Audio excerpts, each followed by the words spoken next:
I think that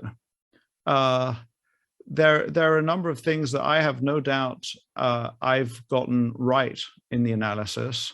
And one of the most important things is what your time horizon is, because you need to be able to be solvent for long enough in order for that to play out. And I actually have every confidence that that insight into the nature of Seritage's assets will play out over time.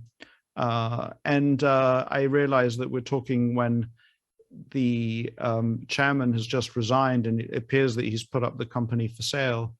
And I don't fully understand his motivations for doing that, other than he might just be tired, and he might be sick and tired of dealing with the Sears bankruptcy, and he just wants to. But it's also potentially a very interesting marketing strategy, because they have a vast estate, and it's very hard on a retail basis to get people to look at that estate properly. And so by hiring an investment bank and saying potentially the whole thing is up for sale, we'll get a lot of very, very bright minds and people with the resources to be able to put their hands around this enormous estate and make more sense of it. And so the game is not yet over. But having said that, I think that if I look at my analysis, and the underlying real estate is, I think, extraordinarily valuable and will continue to get more valuable.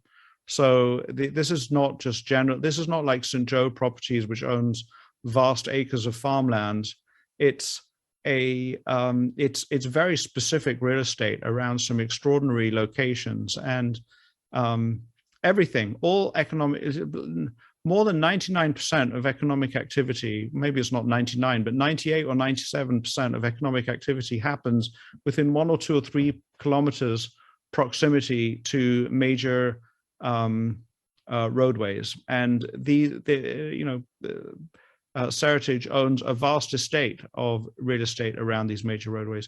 So that basic insight is a powerful insight.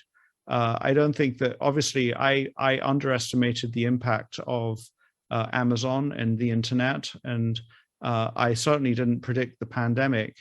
And I think that, thirdly, what I've learned about real estate is, yes, the real estate is valuable, but it's extraordinarily difficult to repurpose that real estate. And I've seen that. It requires significant investment, and it takes time, and it takes the ability to permission things. So it's a difficult asset, but the game's not over. We'll see where it goes. I think the only other thing I would say is that when you look at other people's portfolio moves, what the person in your shoes and in my shoes has to keep in mind, and this is perhaps the most valuable thing I can say to the Brown audience, is you have to take into account what proportion of their portfolio is it? What proportion of their net worth? How do they manage their wealth? Do they manage their wealth in one vehicle and multiple vehicles? Is this 1% of their net worth? In which case, did they just take a flyer? Is it 100% of their net worth? Is it somewhere in between? How did they size the position? So, often you see a news story or somebody writes something up, XYZ person bought or sold this. And, there